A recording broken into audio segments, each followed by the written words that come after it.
Je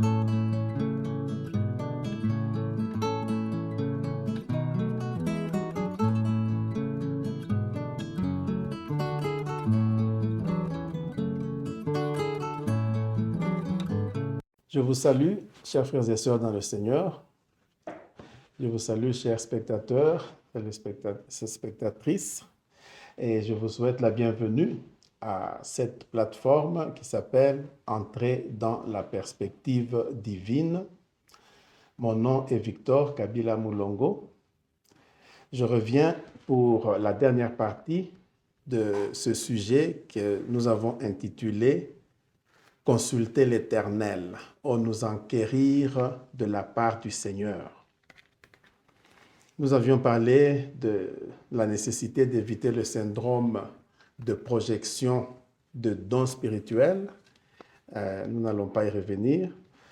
Nous avons parlé du fait que, donc dans les parties précédentes, de la nécessité, pas de la nécessité, mais du fait que le Seigneur ne va pas contredire sa parole lorsqu'il nous fait la révélation. Nous en avons parlé, que le Seigneur peut nous parler par les songes, par les visions, qu'il peut nous parler par la petite voix intérieure, que le Seigneur peut même nous parler par une voix audible.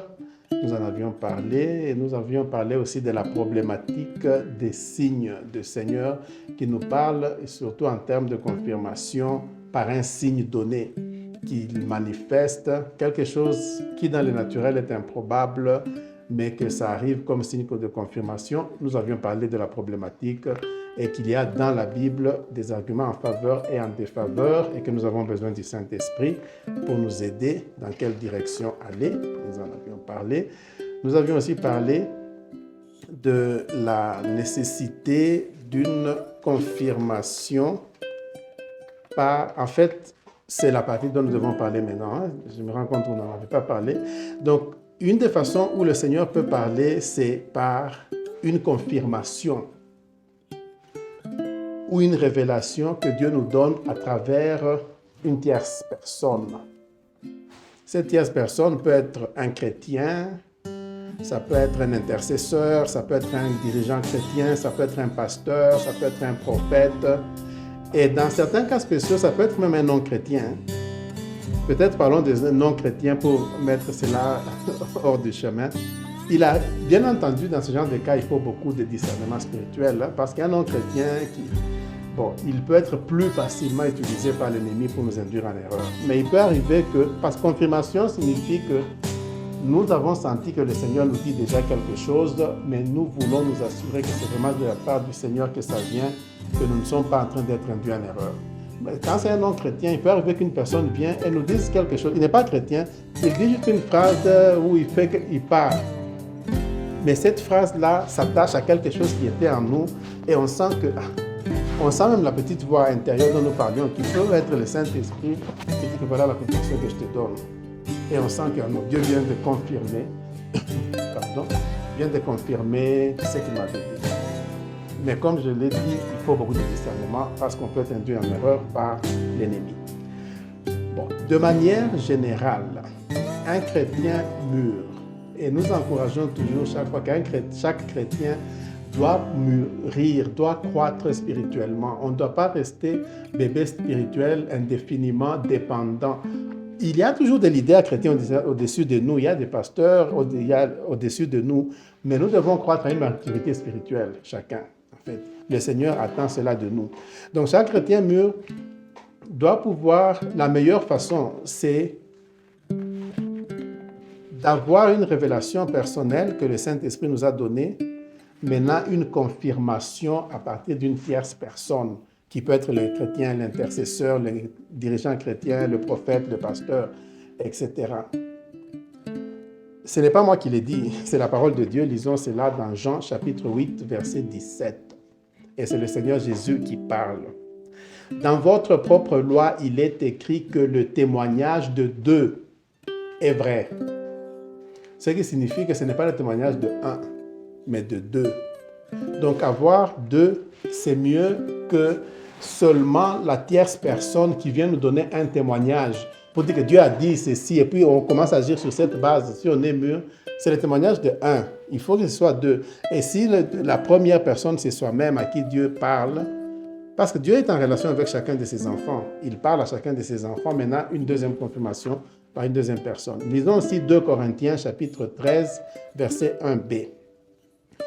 Tout problème doit être établi ou réglé à partir du témoignage de 2 ou 3 témoins. 2 ou 3 témoins, pas un seul témoin. Donc, quelqu'un dirait que non, j'ai déjà dit, Dieu a déjà dit, j'ai déjà dit. Non, ça c'est un, même si on l'a dit. Mais la parole de Dieu dit que sur le témoignage de 2 ou 3. Donc, c'est une des façons où le Seigneur peut parler. Une autre façon, c'est comment les événements ou les circonstances sont en train d'évoluer dans notre vie. Je vais paraphraser cela. Mettons, si une porte se ferme, dans ce qu'on voulait faire, la porte se ferme, c'est là qu'on suggérait qu'il ne faut pas aller dans cette direction puisque la porte est fermée. Donc le Saint-Esprit peut nous parler de cette manière en fermant une porte pour nous dire qu'elle ne va pas là-bas. Et nous allons voir, il y a un cas biblique comme ça. Mais on doit toujours avoir à l'esprit que le diable aussi qui combat la destinée d'une personne peut fermer une porte au-delà de laquelle il y a la destinée de la personne. Maintenant, on a besoin d'entrer dans le combat spirituel pour que cette porte s'ouvre afin qu'on puisse accéder à sa destinée. Ça aussi, ça existe. Donc, il y a les deux options. C'est pourquoi nous avons besoin du Saint-Esprit à chaque étape. Pour nous dire que cette porte qui se ferme, Saint-Esprit, c'est toi qui la fermes pour que je n'y aille pas, ou c'est l'ennemi qui la ferme pour m'empêcher d'aller là où tu veux que j'aille. Tout comme une porte ouverte suggère que la porte est ouverte, donc c'est ça mon opportunité, c'est l'occasion que j'ai. Le Seigneur peut faire cela en nous ouvrant des portes. Quand nous y allons, nous allons bénéficier de ce qu'il y a au-delà de cette porte. Mais toujours aussi en sachant que l'ennemi peut ouvrir la fausse porte ou la mauvaise porte afin que nous ne puissions pas prêter attention à la bonne porte qui nous amène vers notre destinée. Donc dans les deux cas, on a toujours besoin de continuer à nous enquérir auprès de Dieu par son Saint-Esprit afin que nous ne puissions pas être induits en erreur. Lisons Actes chapitre 16, versets 6 et 7 pour démontrer ce dont je venais de parler. Verset 6. Paul et ses compagnons voyageaient à travers la région de Phrygie et de Galate, ou de la Galatie, le Saint-Esprit les ayant empêchés, je suis en train de traduire d'une version anglaise, le Saint-Esprit les ayant empêchés de prêcher la parole dans la province d'Asie.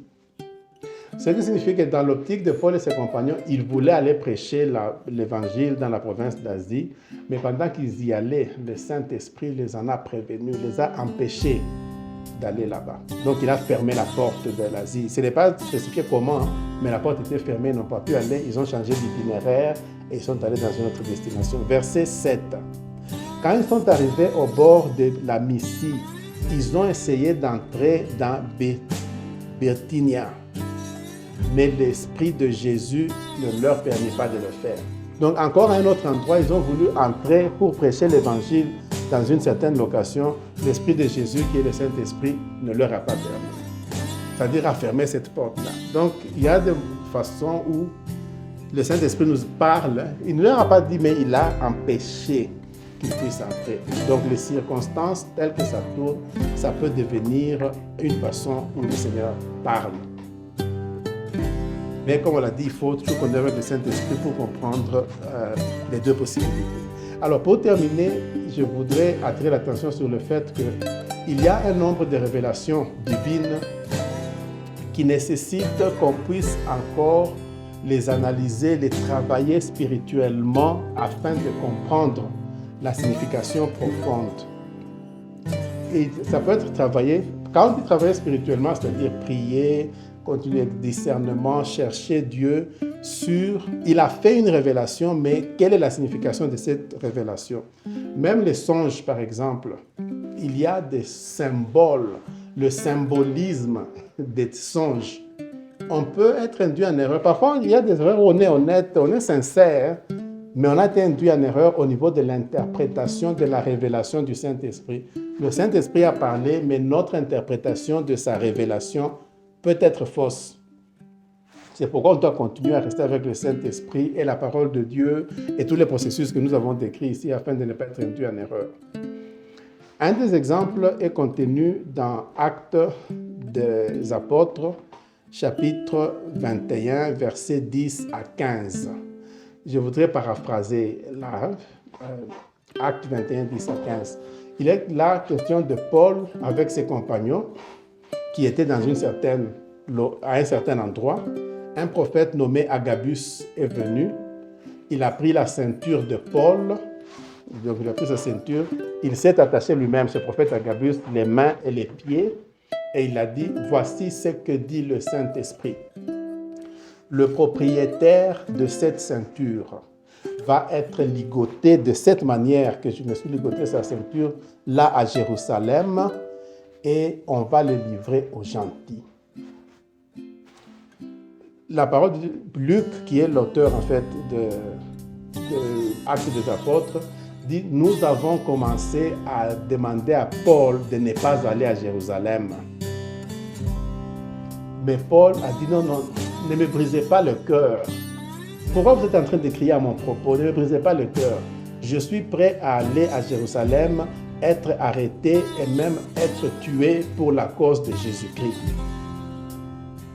Et l'écrivain, donc la parole de Dieu continue en disant que quand nous nous sommes rendus compte qu'on ne parvenait pas à convaincre Paul de ne pas aller à Jérusalem, on s'est dit que ok, que la volonté de Dieu se fasse. Et nous savons que quand on continue, Paul est allé à Jérusalem, on l'a arrêté, il est devenu prisonnier, etc. Maintenant, là n'est pas le thème que nous sommes en train de débattre. Les enseignants de la Bible ou les spécialistes de la Bible, il y a deux écoles de pensée. Il y en a qui considèrent que Paul était un têtu. La parole de Dieu, le Saint-Esprit avait dit que si tu vas à Jérusalem, tu seras arrêté. On lui a dit de ne pas aller par ses compagnons, mais il s'est entêté, il est allé, maintenant on l'a arrêté. C'est par entêtement. Il avait tort. Donc dans cette école, ce n'est pas je ne dis pas que c'est mon point de vue, mais il y a des personnes donc parmi les enseignants de la Bible qui interprètent ça comme ça. Ce qui montre qu'il y a nécessité d'interpréter. Maintenant, d'autres interprètent pour dire que non, le Saint-Esprit révélait ce qui devait arriver inévitablement. C'était la volonté de Dieu que Paul parte à Jérusalem, qu'il soit arrêté, mais le Saint-Esprit révélait juste à l'avance ce qui arriverait. Bon, c'est ça aussi ma compréhension, mais chacun est libre dans le Seigneur de voir comment le Saint-Esprit le dirige. Parce qu'il y a des passages où, déjà dans la Bible, où avant que Paul ait commencé, le Seigneur avait dit que, ok, allez, Paul, je peux lui révéler ce qu'il souffrirait pour ma cause. Donc, c'était prévu déjà dès le départ dans l'appel de Paul que quelque part dans le processus, il souffrirait pour la cause de Christ. Et pendant qu'il était déjà prisonnier dans ce même processus, après son emprisonnement, à un moment, Dieu lui est apparu et lui a dit, un ange de Dieu lui a dit de la part du Seigneur que tiens bon, ne te fais pas, il faut que tu ailles rendre témoignage de moi devant l'empereur, devant César.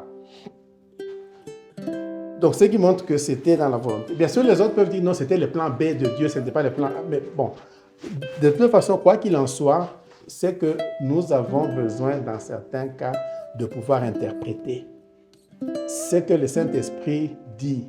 Maintenant, qu'est-ce qu'on doit faire en réponse à cela? La meilleure façon, c'est de rester toujours en train de demander au Saint-Esprit et de chercher dans la parole de Dieu par toutes ces démarches que nous avons décrites. Un autre exemple pour terminer, là, c'était, présenter à quelqu'un, en fait, c'était à moi. Une fois, on était en train de prier quelque part, il y a un certain nombre d'années, quelque part où j'étais. Quelqu'un qui était là, un dirigeant chrétien qui prié en ce temps-là.